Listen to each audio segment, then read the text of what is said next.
Assalamualaikum warahmatullahi wabarakatuh. Selamat pagi ya adik-adik sekalian. Kita lanjutkan pembelajarannya. Kita masuk ke dalam materi koloid ya.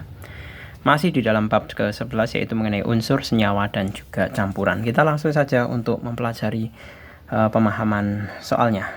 Yang pertama, perhatikan penerapan sifat koloid dalam kehidupan sehari-hari. Menghilangkan bau badan dengan deodoran, penambahan gelatin pada pembuatan es krim, pengolahan getah karet, penambahan tawas pada pengolahan air pam, kemudian proses cuci darah pada pasien gagal ginjal.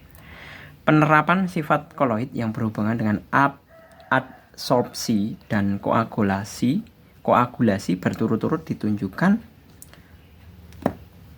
yang menggunakan adsorpsi. Jelas yang pertama adalah deodoran itu pakainya adalah adsorpsi. Kemudian yang kedua itu penambahan gelatin pada pembuatan es krim, itu adalah koloid pelindung. Pengolahan getah karet itu juga koagulasi. Koagulasi baru pertama kali ini ya. Yang atas itu absorpsi, tadi. Ini koagulasi. Kemudian penambahan tawas pada pengolahan air pam adalah bisa absorpsi, bisa koagulasi. Kemudian proses cuci darah pada pasien gagal ginjal itu jelas dengan menggunakan dialisis ya. Jadi kita bisa menuliskan untuk kalau yang pertama absorpsi jelas yang nomor 1. Berarti jelas 1 dan 3 pengolahan getah karet. Kalau getah karet itu jelas koagulasi, jadi menggumpalkan ya. Jadi getah karet kemudian didiamkan akan berubah menjadi apa itu? Istilahnya itu latek. Kalau istilahnya di dalam industri karet. Jadi jawabannya adalah yang A. Kemudian yang kedua, koloid yang memiliki fase terdispersi cair, padat, dan gas secara berturut-turut ditunjukkan oleh nomor. Nah, fase terdispersi, diingat ini. Fase terdispersinya cair itu adalah kabut. Kabut itu sebenarnya cairan, tapi fase terdispersinya itu cairan. Mediumnya gas. Medium pendispersi. Kemudian yang padat adalah kanji. Kemudian yang gas itu jelas batu apung. Jadi 4 kabut ya. 4, 2, 3. 4, 2, 3 yaitu yang C. Selanjutnya yang 3, perhatikan sistem koloid beserta contoh-contoh dalam kehidupan sehari-hari. Berdasarkan tabel tersebut, pasangan yang benar adalah aerosol, itu fase terdispersinya cair, medium pendispersinya adalah gas. Contohnya kabut, itu benar ya. Kemudian buih, itu sebenarnya padatan, medium pendispersinya adalah padat. Itu adalah salah. Jenis koloidnya kalau padat-padat jadinya kuningan itu harusnya adalah sol padat ya. Kemudian emulsi, fase terdispersinya cair di dalam cair, itu benar. Santan, contohnya santan itu juga benar. Jadi yang salah itu tadi ini ya, 2 itu salah. Kemudian 4, sol padat di dalam cair, jelly, itu salah ya. Contohnya jelly itu salah. Kalau padat di dalam cair, mestinya adalah emulsi padat. Kalau misalkan jelly lo ya. Kalau jelly itu sebentar, Pak Jul cocokkan dulu. Jelly apakah benar? Nah, benar, emulsi padat. Mestinya emulsi padat, bukan sol. Jadi contohnya salah. Selanjutnya yang kelima, fase terdispersi gas di dalam cair itu susu. Itu jelas cair. Ya. Kok jelas air? Jelas salah. Harusnya fase terdispersinya adalah cair. Seperti itu. Susu itu cair-cair. Kita lihat ya.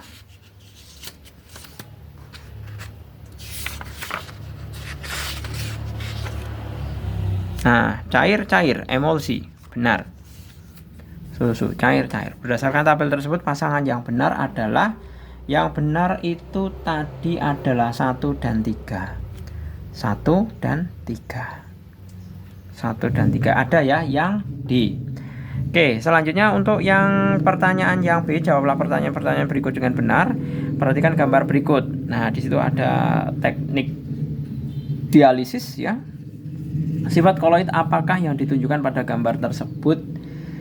Jelaskan. Nah, sifat koloidnya adalah jelas dialisis. Ya.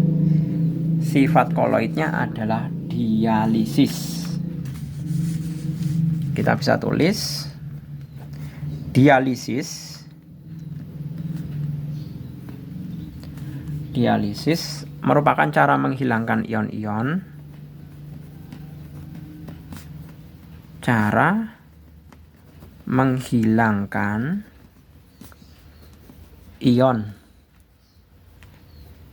ion yang mengganggu kestabilan koloid. Nah, nanti diprotes tulisannya jelek. Koloid. Nah, seperti ini. Nah, kalau dilihat ya, ini prosesnya ya. Prosesnya adalah memasukkan koloid ke dalam kantung yang terbuat dari selaput permeabel. Jadi ini kan di dalam, ini kan kantongnya ini yang hitam ini. Jadi koloidnya dimasukkan ke dalam kantong yang terbuat dari selaput permeabel, kemudian dibasuh dengan air, atau dimasukkan air. Nah, kantong selaput permeabel ini hanya bisa dilalui atau hanya bisa ditembus oleh ion-ion tertentu. Nah, setelah kantong ini dibasuh dengan air, bercampur dengan air, tentu ion yang bisa menembus itu kan bisa keluar ke sini. Ion-ion keluar bersama air. Nah, sedangkan yang ada di dalam selaput permeabelnya itu adalah koloidnya. Jadi koloidnya itu hanya tertinggal di dalam kantungnya ini. Ion-ion pengotor di dalam koloid sudah tersapu bersama air. Nah, seperti itu mekanisme dari dialisis. Kemudian yang B, tuliskan salah satu contohnya dalam kehidupan sehari-hari ya. Itu jelas proses saat cuci darah atau proses pembersihan. Ini yang A ya. Cuci darah atau proses pembersihan darah oleh ginjal. Masih ingat nefron? Nefron di ginjal. Nah, itu nefron di ginjal itu fungsinya adalah untuk menyaring darah. Oke, berikutnya, seorang peserta didik ingin memperoleh air bersih dari air sungai yang keruh dengan cara menambahkan tawas aluminium sulfat ya, Al2SO4 3 kali dan kaporit ke dalam air sungai tersebut. Apa fungsi tawas pada penambahan tersebut?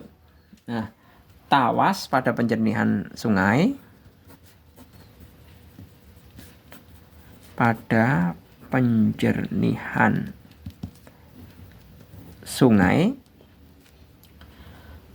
akan membentuk koloid.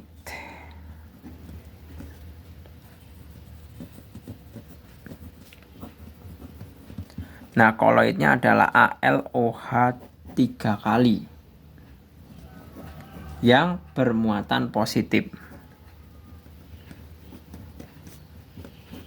Nah, positif ini. Nah, Koloid tersebut akan menghilangkan muatan ini. Muatan positif akan menghilangkan muatan negatif.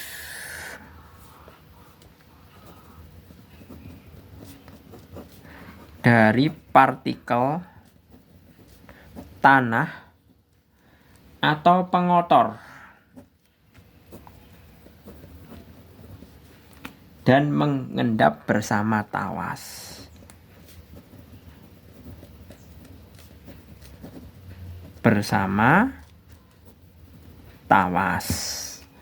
Seperti itu.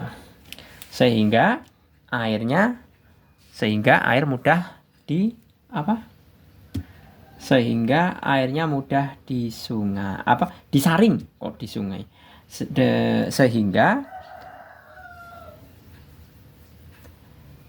Sehingga lumpur atau pokoknya material kotor tadi bisa disaring ya. Lumpur atau tanah liat dapat disaring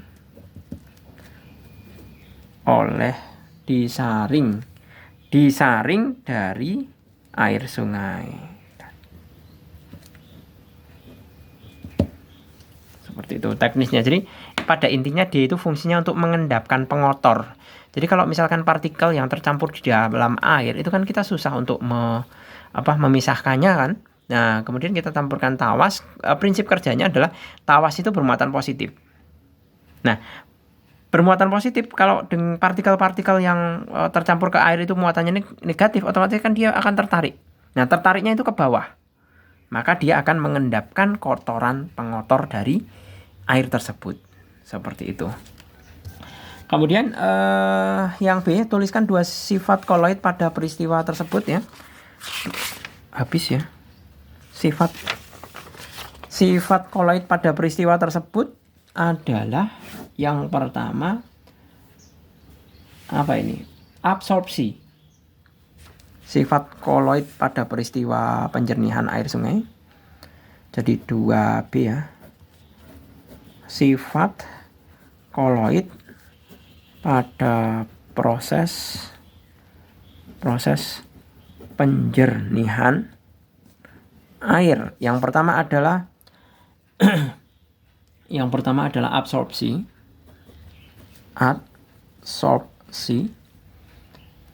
Absorpsi atau penyerapan suatu zat oleh permukaan koloid.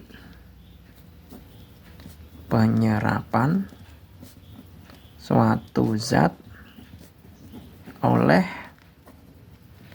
permukaan koloid. Kemudian proses yang kedua adalah koagulasi.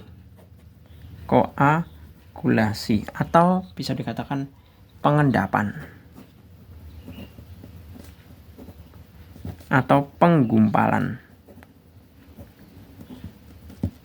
Nah, ini adalah prinsip kerja yang digunakan dalam memperoleh air bersih yang berasal dari air sungai, atau dengan kata lain saat kita menggunakan tawas maupun kaporit. Oke, kaporit itu sebenarnya merek dagang ya. Oke gitu, saya rasa cukup ya. Semoga bermanfaat. Terima kasih. Silakan kalau misalkan ada feedback, ada revisi atau komentar, atau bahkan kalian memiliki pendapat berbeda, silakan saja diutarakan di kolom komentar. Terima kasih, selamat pagi. Assalamualaikum warahmatullahi wabarakatuh.